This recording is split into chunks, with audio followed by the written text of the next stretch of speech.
Hello everyone. सर्वप्रथम सगळ्यांना श्री स्वामी समर्थ. आजच्या नवीन व्हिडिओमध्ये तुमच्या सगळ्यांचं मनापासून स्वागत करते.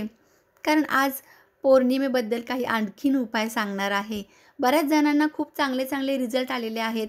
तुमच्या सगळ्यांच्या कमेंट वाचून मला खूप छान वाटतं. तर अशीच तुमची साथ माझ्यासोबत सदैव असू देत. आणखीन पुढे जाऊन जाऊन काही गोष्टी ज्या फ्री क्लासेस कोर्सेस तुमच्यासोबत शेअर करणार आहे.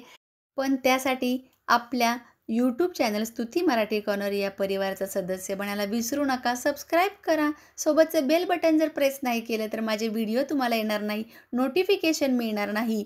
तर अगोदर जरूर ते बेल बटन देखील प्रेस करा. नवीन असताल, आज प्रथमच ऐकताय, तर जरूर तुम्ही या गोष्टींचा लाभ घेऊ शकता. कारण पौर्णिमेला पौराणिक मान्यतेनुसार विशेष महत्त्व आहे. या दिवशी देवी देवता तीर्थस्नानातील नद्यांमध्ये स्नान करण्यासाठी येतात आणि पृथ्वीवर ब्रह्ममुहूर्तावरती येऊन भ्रमण करत असतात. पौर्णिमेला साक्षात विष्णू आणि माता लक्ष्मी गंगा नदीमध्ये विराजमान असतात, अशी अद्भुत महिमा आहे. ज्यामुळेच आपण गंगाजल हे अंघोळीच्या पाण्यात मिक्स करून दर पौर्णिमेला मी तुम्हाला सांगत असते की स्नान जरूर करा. कारण आपण जाऊ शकत नाही आहे गंगा नदीमध्ये स्नान करायला, तर आपण गंगाजलाचा वापर करून काही अंशी ते फल प्राप्त करू शकतो. याशिवाय कुठे ना कुठेतरी आपण काहीतरी जे उपाय करतो त्या मार्गे आपल्याला धनवृद्धी होत राहावी, पैसा सतत कुठे ना कुठून तरी आपल्याला यावा, मनी फ्लो सतत वाढावा, यासाठी चंद्रग्रह देखील खूप महत्त्वाचा असतो. मागच्याच व्हिडिओमध्ये मी तुम्हाला सांगितलं, ज्यांना डिप्रेशन, चिंता, मानसिक तणाव, खूप चिडचिड होते, घरात भांडणं वादविवाद होतात, दर पौर्णिमेला लक्षात घ्या, पौर्णिमेला जर या गोष्टी होत असतील तर त्या व्हिडिओमध्ये मी उपाय सांगितलेले आहेत, तर तो जरूर बघा तुम्ही. तर आज पौर्णिमेला काय करायचं आहे, इवन दर पौर्णिमेला तुम्ही हे उपाय सुरू करायचे आहेत. ज्यांना ज्यांना पौर्णिमेचा उपवास करायला जमेल त्या प्रत्येक महिलेने करायचं आहे.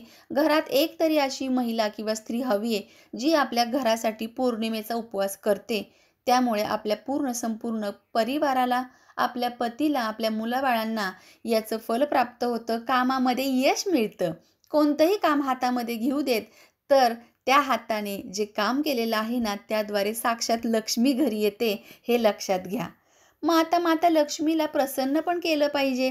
जर माता लक्ष्मी आपल्या घरी आलेली आहे, तर माता लक्ष्मीच्या आवडीची खीर बनवून अवश्य भोग लावायचा आहे. असे केल्याने माता लक्ष्मी प्रसन्न होते आणि मातेसमोर बसून एक तुपाचा दिवा लावायचा आहे.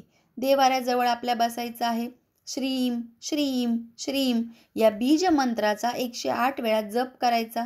पण हा जप करताना एक गोष्ट लक्षात घ्या, एक गोमती चक्र हवं आहे आपल्याला आणि हे गोमती चक्र आपल्या दोन्ही हातांच्या मध्ये धरून सिद्ध करायचं आहे आपल्याला. आणि नंतर ते स्वतःजवळ ठेवायचं आहे. कायम पर्समध्ये किंवा खिशामध्ये ठेवायचं. आपल्या मिस्टरांच्या खिशामध्ये ठेवायला देऊ शकता.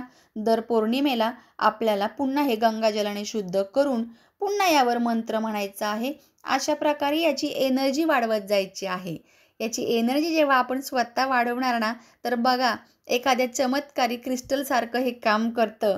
कोणत्याही डायमंडपेक्षा सुद्धा एकदम चमत्कारी असं काम करणारं हे गोमती चक्र आपलं बनतं. याला फक्त चार्ज करायचं आहे, म्हणजे धनासाठीचे मार्ग, धन आगमनाचे मार्ग आहेत ते खुले होत जातात. आता मंत्र एकदम सोपा सांगितलाय तुम्हाला, श्रीम श्रीम श्रीम. अगदी फटाफट होतो हा मंत्र. तसेच पौर्णिमेच्या दिवशी आपल्याला पाण्यामध्ये थोडीशी साखर घालायची, दूध आणि काळे तीळ. हे जल आपल्याला पिंपळाच्या झाडाच्या मुळाशी अर्पण करायचं आहे. तिथे एक प्रकाश प्रज्वलित करायचा आहे. हा झाडाजवळ केलेला प्रकाश म्हणजे तुमच्या जीवनातील अंधकार दूर करणारा प्रकाश होतो. जसे जसे त्या झाडाजवळ प्रकाश पडतो, अंधार जो असतो त्या झाडाजवळ तो दूर होतो, त्याप्रमाणे तुमच्या आयुष्यातील, तुमच्या जीवनातील देखील अंधकार समस्त नष्ट होतो आणि पितृदेवतांना देखील आपला हा प्रकाश पुढे जाण्यासाठी मार्गात उपयोगाला पडतो. पिंपळाच्या झाडापाशी लावलेला दिवा, त्यामुळे पितरांचा देखील आशीर्वाद लाभतो. आलं लक्षात? त्यामुळे पौर्णिमेच्या दिवशी खास करून हे उपाय करा, जरी दर शनिवारी नाही जमले तरी. याशिवाय सकारात्मकता वाढवण्यासाठी, आपल्या भाग्यामध्ये वाढ करण्यासाठी, कामामध्ये यश मिळवण्यासाठी आपण काय करायचं आहे, तर मॅजिक स्प्रे मी तुम्हाला सांगितलेला आहे, जो निगेटिव्हिटी सर्व घालवतो. त्यासोबतच त्या मॅजिक स्प्रेमध्ये तुम्हाला एक अफर्मेशन द्यायची आहे की मी जे कोणतंही काम हाती घेते ते सक्सेसफुलच होत जाते. अशा प्रकारे आपण कोणतेही जे तुमच्यासाठी योग्य आहे ते एक अफर्मेशन म्हणायचं आहे फक्त 11 वेळा. सिद्ध करायचं हे पाणी, कारण पाणी जे आहे ना, आपण जे काही बोलतो, ज्या काही गोष्टी आपल्या घरामध्ये असतात, त्या सगळ्या खेचून घेत असतं, स्वतःमध्ये ओढून घेत असतं. पाणी हे ऑब्झर्व्ह करत असतं अनेक एनर्जी. त्यामुळे चांगली एनर्जी द्यायला काय हरकत आहे ना? तर या गोष्टी जरूर करा. कारण यामध्ये आपण भरपूर काही गोष्टी ॲड केलेल्या आहेत या मॅजिकल वॉटरमध्ये. कालच्याच व्हिडिओमध्ये देखील तुम्हाला सांगितलेलं आहे. पुन्हा सांगते की यामध्ये गंगाजल, गुलाबजल आपल्याला ॲड करायचं आहे. कापूर, भीमसेनी, दालचिनी, 2 लवंग, 2 विलायची, यासोबतच वेखंड पावडर, ज्येष्ठमध पावडर आणि आपल्याला यासोबतच काय करायचं आहे, तर अत्तर देखील यामध्ये ॲड करायचं आहे. गुलाबाचंच अत्तर यामध्ये ॲड करायचं. स्प्रे पूर्ण हलवायचा आणि तो मारायचा असतो सगळ्या घरात 3 टाईम, सकाळ, दुपार, संध्याकाळ. हे लक्षात घ्या. आणि अशा अमावस्या, पौर्णिमा, शनिवार वगैरे अशा गोष्टी आल्या तर आणखीन आपण त्यामध्ये ज्या गोष्टी आहेत त्या काढून नवीन गोष्टी भरून पुन्हा वापर करू शकतो. आता या सगळ्या गोष्टी जेव्हा आपण करतो निरंतर 21 दिवस, 41 दिवस, तेव्हा फरक दिसायला सुरुवात होते, हे लक्षात घ्या. घरात दिवा लावायचा आहे ईशान्य कोपऱ्यात, आग्नेय कोपऱ्यात दिवा लावायचा आहे, तुळशीजवळ दिवा लावायचा आहे आणि आपल्या मेन एंट्रन्समध्ये म्हणजे मुख्य दरवाजाजवळ देखील दिवा लावायचा आहे. दक्षिणेला पितरांजवळ लावायचा आहे किंवा मग पिंपळाच्या झाडाजवळ मी सांगितलेला तो दिवा लावायचा आहे. किचनमध्ये अन्नपूर्णा मातेला देखील एक दिवा अर्पण करून प्रार्थना करायची आहे आणि हा दिवा लावल्यानंतर खूपच लवकर इफेक्ट जाणवतो. सगळीकडे सकारात्मकता पसरते आणि ज्या काही तुम्हाला गोष्टींमध्ये अडचणी येत होत्या त्या दूर होण्यास मदत होते.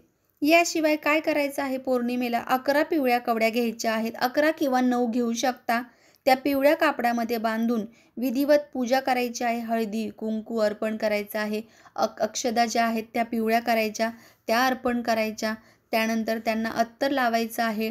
मोगऱ्याचं किंवा केवड्याचं अत्तर लावायचं आहे. नसेल तर गुलाबाचं अत्तर लावू शकता कवड्यांना आणि त्यासोबत त्यामध्ये 1 रुपयाचं नाणं ठेवायचं आणि या कवड्या आपल्याला रात्रभर लक्ष्मी मातेच्या चरणापाशी ठेवायच्या आणि त्यानंतर सकाळी उठून त्या आपल्या लॉकरमध्ये ठेवायच्या. त्यावर देखील मंत्र म्हणायचा आहे.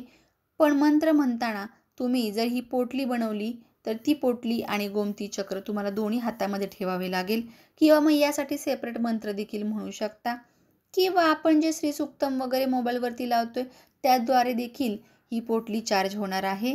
तर अशा प्रकारे आपण अनेक गोष्टी साध्या सोप्या करू शकतो. तर अशाच प्रकारच्या आपण रेमेडीज, उपाय आणि अध्यात्मासंबंधित गोष्टी इथे शेअर करत असतो. चला तर मग पुन्हा भेटूया अशाच नवीन माहितीसोबत.